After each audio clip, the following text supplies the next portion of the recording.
എന്തു നിന്നോടു പിഴച്ചിതു രാഘവൻ? മൽപ്രാണഹാനീകരമായ വാക്കുകൾ നീ ഇപ്പോൾ ഉര ചെയ്വതിനെന്തു കാരണം?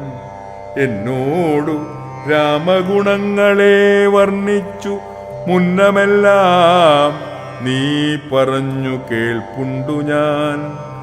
എന്നെയും കൗസല്യാദേവിയുമവൻ തന്നുള്ളിലൊരു ഭേദമൊരിക്കലും എന്നല്ലോ മുന്നം പറഞ്ഞിരുന്നു.